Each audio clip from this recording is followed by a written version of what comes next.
సైదాబాద్ పూసల సంఘం నూతన కమిటీ ప్రమాణ స్వీకారం ఘనంగా జరిగింది. అధ్యక్షుడు పదవికి కావేటి వెంకట శర్మ, ఉపాధ్యక్షుడు కావేటి పృథ్వీకృష్ణ, సార్వాన్ నాయుడు ప్రమాణ స్వీకారం చేశారు. ప్రధాన కార్యదర్శిగా కావేటి రవీందర్, సంయుక్త కార్యదర్శి కావేటి నరసింహ, కావేటి రామదాసు, కార్యకర్తలుగా పసుపులేటి కృష్ణ, తన్నీరు రామారావు, కోశాధికారి ముద్దబోయిన శ్రీనివాస్ ఎన్నికయ్యారు. నూతనంగా ఎన్నికైన అధ్యక్షుడి కావేటి వెంకట శర్మ, నూతనంగా ఎన్నికైన సభ్యులందరూ కలిసికట్టుగా సంఘం అభివృద్ధికి పాటుపడతామని హామీ ఇచ్చారు.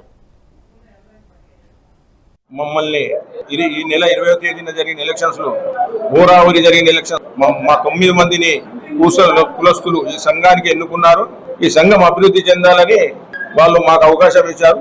మేము తప్పకుండా ఈ సంఘాన్ని 3 సంవత్సరాల్లో అభివృద్ధి చెంది మరొకసారి వాళ్ళ మనసును దోచుకొని మళ్ళొకసారి మేము అవకాశం తీసుకునే ఛాన్స్ కూడా తీసుకుంటాం.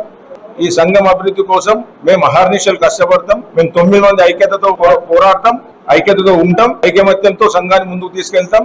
మా లోపల ఎలక్షన్ అయిపోయింది. సెక్రటరీ కానీ, క్యాషియర్ కానీ, మిగతా సభ్యులు ఎవరైనా కూడా మనం సమయం పాటించాలా, మెల్లగా మాట్లాడుకోవాలా. ఈ సంఘము అందరికి అర్థమయ్యేటట్టు చెప్పాలా. అంతేగాని మనం నువ్వెంత నేనెంత అనుకుంటూ పోతే ఈ సంఘం 3 నెలలు కూడా ఉంటుందో మరి ఉండదు అనే అనుమానాలు వస్తాయి పబ్లిక్ కి. వీళ్ళు కొట్లాడుకుంటారు అని చెప్పేసి. కాబట్టి ఎదుటోళ్ళకి అటువంటి ఛాన్స్ ఇవ్వకుండా మనం ఈ సంఘాన్ని అభివృద్ధి పదంలో నడిపిద్దామని తెలియజేస్తున్నాం.